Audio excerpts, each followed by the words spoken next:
Ruth Zuniga wants justice that's been a long time coming. Like 300,000 other women in Peru, she was a victim of forced sterilization in the 90s. The then president of Peru, Alberto Fujimori, initiated a program to combat poverty and encourage birth control. The sterilizations were framed as voluntary, but the women forced to have them say they were anything but. Ruth is trying to get other victims to break their silence and demand compensation. Can she convince these women to stand up for their rights?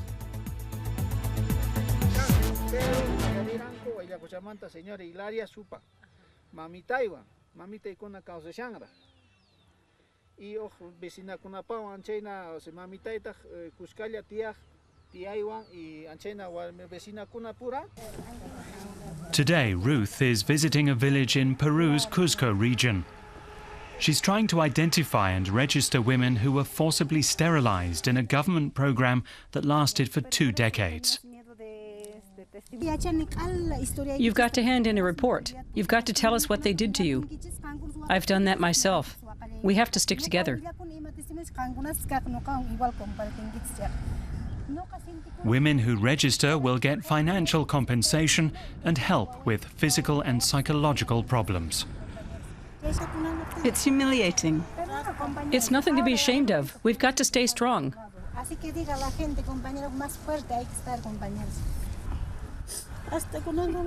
My sterilization changed everything.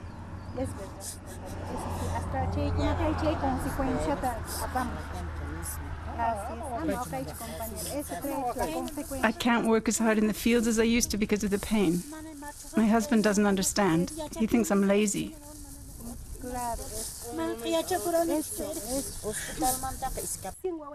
Most of the sterilizations were carried out in rural areas in poor indigenous communities. Many of them could neither read nor write. They had no idea what was going to happen when they arrived at the doctor's office. That's why many of the victims are reluctant to register. So far, 500 women in the Cuzco region have signed up. And today, Ruth manages to convince a few more to do so. Monday's already full. So sign up for Tuesday. I'll be there.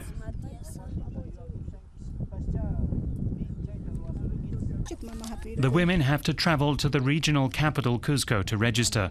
Ruth will go with them to give them support. But it's an election year, and that complicates the situation. The leading candidate for president is the daughter of former President Alberto Fujimori, who's serving a 25-year prison sentence for crimes, including corruption. The forced sterilization program began during his administration. Ruth wants to make sure that the women do actually join the program. They're worried. Some think the government is spying on them. They're afraid that if they register, they'll get into trouble.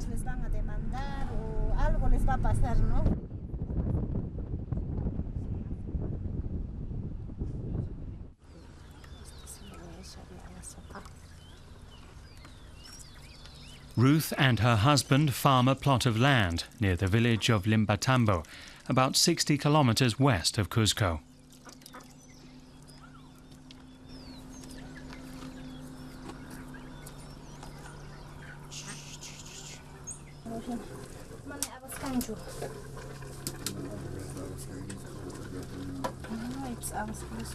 We've run out of beans, so we'll just have to do without. I'll throw in some herbs.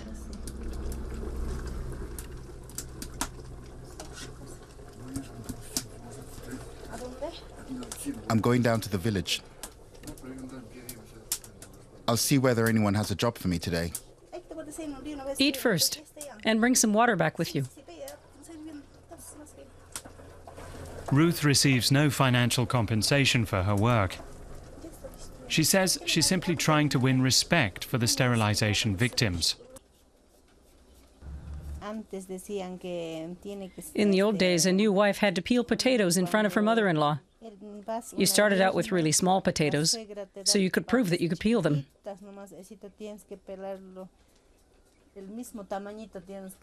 Once you did, you were accepted as a woman. Ahí te conoce que eres mujercita, dice, es lo que decía. Thank God it's not like that anymore. It was in 1999,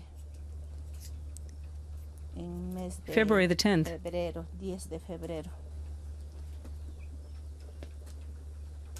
A nurse asked Ruth to bring her youngest child to the medical center for a free examination. Something didn't seem right, so I, my husband, and my child tried to get out of there. The door was locked. I tried to make it look like I was going to the restroom, but the door wouldn't open. I could hear women screaming in rooms nearby. I was really scared. They took off my clothes, put me in a green smock, and lifted me onto a bed. I asked the nurse why they were doing this to me.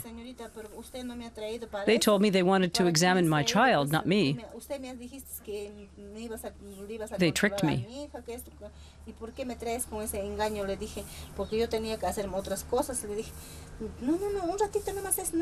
She said, "You've already got 4 kids. How many more do you want? It's just a small incision. It's for your own good."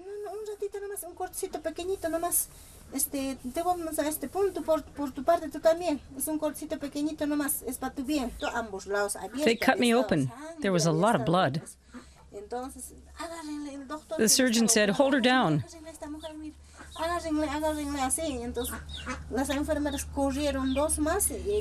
The nurses grabbed my arms and head, and they tied my feet and hands to the bed. They kept holding my head down.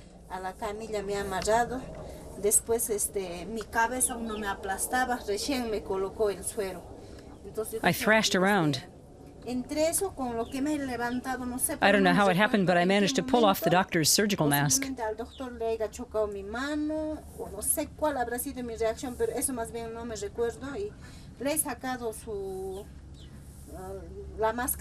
I saw right away it was Washington Ortiz.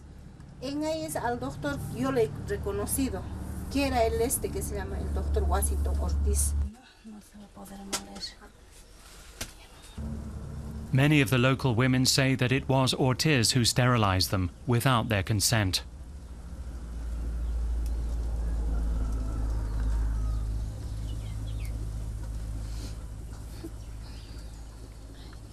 There's been no official investigation of these cases.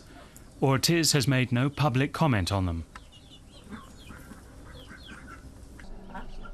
Ruth's husband was not able to defend or protect his wife at the time.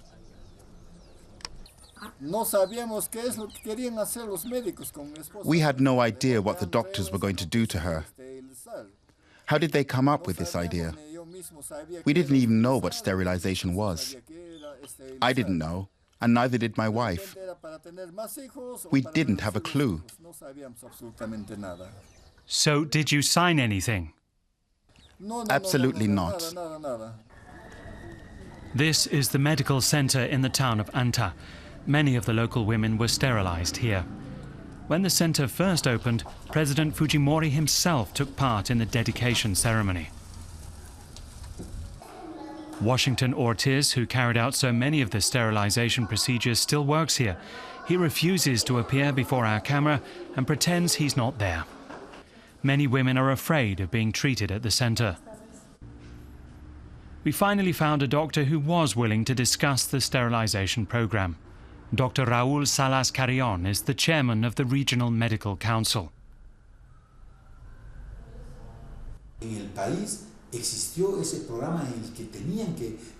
At that time, there were guidelines on how many women should be sterilized every month and every year nationwide.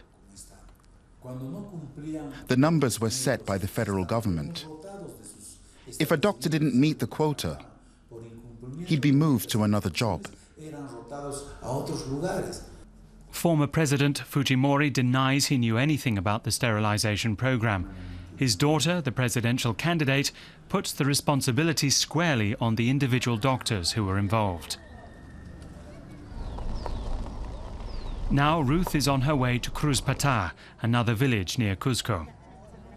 Lots of people have come here today to see a bullfight. Perhaps Ruth will be able to sign up some more women for the compensation program. She meets one of her fellow volunteers. How many women still haven't signed up? 45. I've been talking to some of them about it. Ruth wants to meet as many of these women as she can. Who has signed up? A lot of us can't remember when the procedure took place. And some of the women can't read or write. How old were you at the time, and how old are you now? Try to remember, it's important. And don't forget to bring some official ID. But Ruth knows from experience that not many of these women will actually register for the program. On the weekend, Ruth's family gathers at her home. Her 4 children now live in Cuzco, but they visit their parents often. Ruth and Eduardo couldn't imagine a life without their children. Ruth doesn't want her daughters to experience what she went through. Her goal is to convince the sterilization victims to break their silence and get the help they need.